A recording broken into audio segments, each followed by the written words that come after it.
I ignored her and maintained my concentration on the rock pool. A crab was scuttling across the sandy bottom, pushing past the fronds of seaweed that shivered like green ghosts in the almost motionless water. I trailed my net through the water, producing little circular ripples. Tiny fish darted out from their hiding places just below the surface of the water, so fast that I couldn't move in time to catch them. "Quinn, where are you?" "We're leaving!" My two other sisters, Fleur and Hetty, their voices shrill and harsh outside the silent world of secret life. I watched the crab. He thought he was safe. He didn't know about my bucket, nearly filled with crabs of all shapes and sizes. They were crawling over one another, their pincers waving, sending out messages of confusion to each other as they explored their new red plastic home. I edged the net along the side of the rocks, very gently, very slowly, holding my breath. "Quinn, do hurry up!"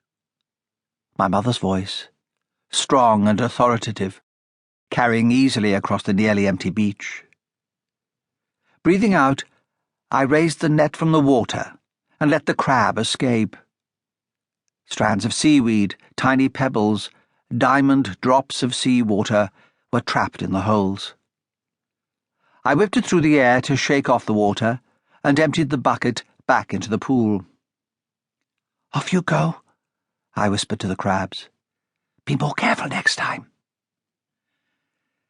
Then I was racing across the beach, the net and bucket swinging at my side. I could see my mother standing in the distance, watching me, her hand shading her eyes against the setting sun, her straw hat tilted on the back of her head and her skirt clinging to her sea-damp legs. I ran and ran and ran, the air rushing past my face, my feet singing as they slapped down on the wet sand. "Mr. Quinn?" After 5 years on my roundabout, I'm still enjoying the silence.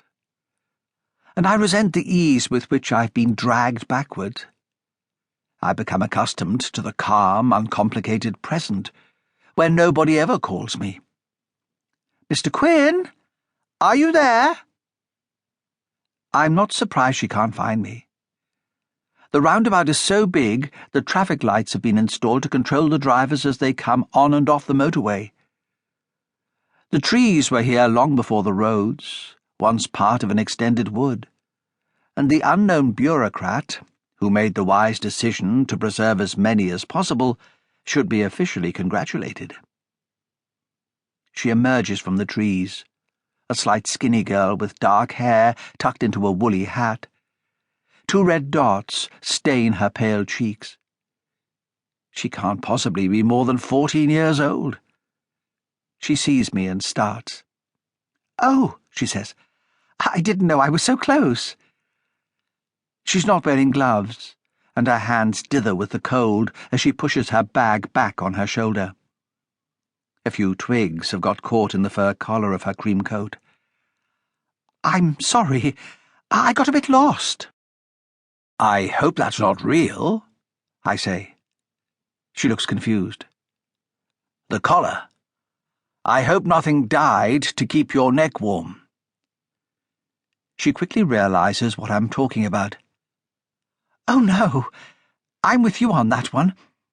Anti-vivisection, anti-fur, anti-cruelty to animals. Trust me, I'm safe. This is just fake." Her voice, which wavered at first, grows more confident, and she grins. "But if you didn't believe in slavery," I say, "would you ask your husband to dress as a slave?" She's not following me. "I don't have a husband." "What I mean is, if you don't believe in killing animals for fur, why wear something that pretends to be fur? Aren't you perpetuating the idea that fur is the only suitable material?" I'm not sure how much of this I actually believe, but I'm enjoying the line of argument. She considers this. "Actually, that's a good point. I must write it down." She slips